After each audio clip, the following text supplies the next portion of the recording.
Baiklah, pada bab 3 ini pembahasan tentang tokoh-tokoh filsafat falsafi. Tokoh pertama yang dibahas ini Ibn Arabi. Ibn Arabi, beliau lahir pada 560 Hijriyah atau 1165 Masehi di Murcia, Spanyol Selatan. Dan beliau adalah salah satu dari suku Ta'i, ayahnya bernama Ali. Beliau juga memiliki status sosial yang tinggi. Karya yang beliau miliki oleh Ibn Arabi ini Al-Futuhat Al-Makkiyah, yakni ensiklopedi ilmu keislaman yang sangat luas. Yang kedua, Fusus Al-Hikam, yakni karya yang menjelaskan aspek-aspek kebijaksanaan ilahi dalam konteks kehidupan 27 nabi. Yang ketiga, yakni Tarjuman Al-Ashwaq, yakni kumpulan puisi yang terilhami oleh pengalaman spiritual dan cinta. Yang tokoh yang kedua yakni Ibn Sab'in. Ibn Sab'in beliau lahir pada tahun 614 Hijriah atau 1216 Masehi di Murcia, Spanyol juga.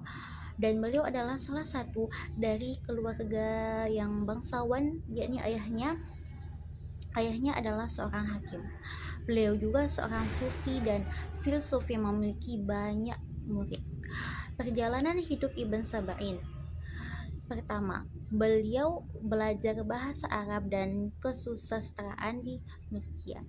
Yang kedua, beliau merantau ke daerah Andalus, Afrika Utara dan juga Mesir. Yang ketiga, beliau hijrah ke Mekah dan hidup di sana sampai hingga wafat pada tahun 669 Hijriah. Karya yang dimiliki oleh Ibn Sab'in yakni Badu al-Arif. Badu al-Arif, yakni karya yang membahas tentang tasawuf. Yang kedua, yakni Risalah Al-Fath Al-Musyrik, dan isinya itu juga tentang tasawuf. Yang ketiga, yakni Al-Alwah, dan pada karya kitab Al-Alwah ini juga membahas tentang tasawuf. Tokoh yang ketiga yakni Suhrawardi.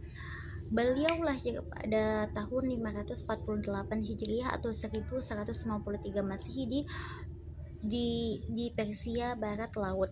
Beliau adalah sufi dan filsufi yang memiliki banyak karya. Salah satu karyanya yakni Al-Talwihat, yakni karya yang membahas tentang filsafat iluminasi. Yang kedua, Al-Mukawwamat, yakni karya yang membahas tentang filsafat iluminasi juga. Yang ketiga yakni Hikam al-Ishraq, yakni pada karya itu juga membahas tentang filsafat iluminasi juga. Baiklah, selanjutnya saya akan menjelaskan tentang konsep wahdat al-wujud. Wahdat al-wujud adalah kesatuan wujud Allah dan alam semesta. Kontroversinya, banyak ulama dan teolog yang menentang doktrin ini karena dianggap berbahaya. Asal-usulnya itu tidak ditemukan istilah teknis wahdat al-wujud dalam karya Ibn Arabi, tetapi doktrin serupa telah diajarkan oleh sufi lain sebelum Ibn Arabi. Tokoh-tokoh yang berhubungan dengan wahdat al-wujud yakni Ma'ruf al-Karki, yakni sufi yang terkenal di Baghdad yang mengungkapkan syahadat dengan kata-kata tiada sesuatu pun dalam wujud kecuali Allah. Yang kedua Abu Abbas Kasab, yakni sufi yang mengungkapkan kata-kata senada tiada sesuatu pun dalam dua dunia kecuali Tuhanku. Yang ketiga yakni Khawaja Abdullah Ansari, yakni sufi yang menyatakan bahwa tauhid orang-orang terpilih adalah doktrin tiada sesuatu pun selain Allah. Pandangan terhadap wahdat al-wujud. Banyak ulama dan teolog yang mengkritik doktrin wahdat al-wujud karena dianggap berbahaya dan dapat menyebabkan kesesatan. Tetapi beberapa sarjana berpendapat bahwa doktrin wahdat al-wujud tidak sepenuhnya buruk dan perlu dipahami. Selanjutnya yakni konsep imajinasi dalam tasawuf. Konsep imajinasi dalam tasawuf adalah sebagai alat untuk memahami realitas spiritual.